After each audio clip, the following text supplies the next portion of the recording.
जम्मू कश्मीर की सरकार अब कश्मीरी पंडित को दोबारा से कश्मीर में बसाने के लिए मंसूबा बना रही है। देखिए हमारी ये खास रिपोर्ट। जम्मू कश्मीर सरकार केंद्र के साथ मिलकर वादी में करेगी कश्मीरी पंडितों की वापसी। 46,000 से ज्यादा कश्मीरी पंडितों और हिंदुओं की लिस्ट तैयार की गई है। मुख्यमंत्री उमर अब्दुल्ला के दिल्ली दौरे में गृह मंत्री अमित शाह से इस मुद्दे पर बात भी की गई। 3 से 4 चरणों में इस प्रक्रिया को किया जाएगा लागू। फारूक अब्दुल्ला ने कश्मीरी पंडितों का वक्त आने की बात कैसे की है, ये खबर क्या है, केंद्र और उमर अब्दुल्ला सरकार के बीच कश्मीरी पंडितों को लेकर क्या बातचीत चल रही है, आइए आपको बताते हैं। कश्मीर में कश्मीरी पंडितों की वापसी एक बड़ी मांग की तरह अभी भी बाकी है। कई संगठनों की तरफ से लगातार कश्मीरी पंडितों की घाटी वापसी की मांग को उठाया जा रहा है और जम्मू कश्मीर में हाल ही में हुए असेंबली चुनाव में भी राजनीतिक पार्टियों ने ये वादा किया था कि वो कश्मीरी पंडितों की घाटी में वापसी कराएंगे। वहीं अब सभी कश्मीरी पंडितों और वादी में वापसी करने की मांग रखने वाले हिंदू बिरादरी के लोगों के लिए एक खुशी की खबर सामने आ रही है। जम्मू कश्मीर में अब खुद की लोकतांत्रिक सरकार बनने के बाद इन बिरादरियों की घाटी वापसी को यकीनी बनाया जा रहा है। केंद्र और राज्य सरकार के बीच इस मुद्दे पर पहले ही कई दौर की चर्चा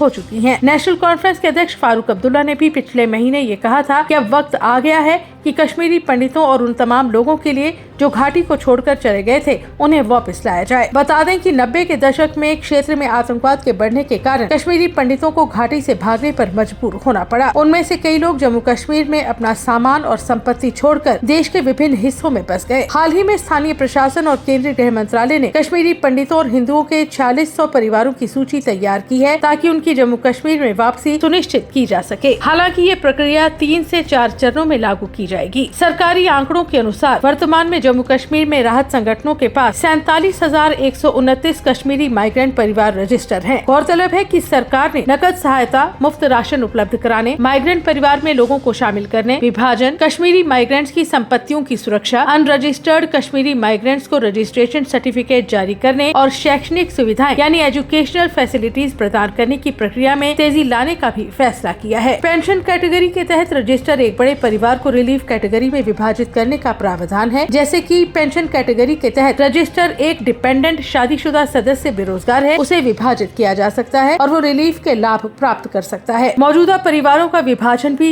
दिशा निर्देशों के अनुसार किया जाता है। अधिकारियों के अनुसार कश्मीरी पंडितों, हिंदू माइग्रेंट्स को सुरक्षित महसूस कराने के लिए ऐसे माइग्रेंट्स की सुरक्षा के लिए कई कदम उठाए गए हैं, जिनमें मजबूत सुरक्षा और खुफिया ग्रिड, स्थिर गार्ड्स के रूप में ग्रुप सिक्योरिटी, स्ट्रेटेजिक पॉइंट्स पर 24 घंटे नाके, रात में गश्त और क्षेत्र पर नियंत्रण, संवेदनशील स्थानों की पहचान, उचित तैनाती के माध्यम से सुरक्षा व्यवस्था, गहन घेराबंदी और तलाशी अभियान शामिल हैं। बता दें कि जम्मू कश्मीर के मुख्यमंत्री उमर अब्दुल्ला, जिन्होंने हाल ही में दिल्ली में गृह मंत्री अमित शाह से मुलाकात की थी, उन्हें भी कश्मीरी माइग्रेंट्स के लिए कई पहलुओं को लागू करने के लिए सक्रिय कदम उठाने के लिए कहा गया है। ध्यान रहे कि कश्मीरी माइग्रेंट्स के लाभ के लिए सरकार द्वारा अपनाए गए कुछ उपायों में एलिजिबल कश्मीरी माइग्रेंट्स को प्रति व्यक्ति 3,250 रूपए की नकद सहायता शामिल है, जिसकी मैक्सिमम लिमिट प्रति परिवार 13,000 रूपए महीना है। एलिजिबल कश्मीरी माइग्रेंट्स को बुनियादी सूखे राशन के रूप में प्रति व्यक्ति 9 किलो चावल, प्रति व्यक्ति 2 किलो आटा और प्रति परिवार हर महीने 1 किलो चीनी भी उपलब्ध कराई जाती है। बहरहाल बात घाटी में उनकी वापसी की करें तो जब से जम्मू कश्मीर में उमर अब्दुल्ला सरकार बनी है, तब से ही वो लगातार लोगों की भलाई के लिए तेजी से काम करती दिखाई दे रही है। वहीं अब एक और खुशी की सौगात कश्मीरी पंडितों और घाटी में वापसी करने के इच्छुक हिंदुओं के लिए लाने जा रही है। आगे इस मुद्दे पर क्या कुछ जानकारी सामने आएगी, वो भी हम आप तक साझा करेंगे। फिलहाल आपकी इस खबर को लेकर या उमर अब्दुल्ला सरकार के कामकाज को लेकर क्या राय है,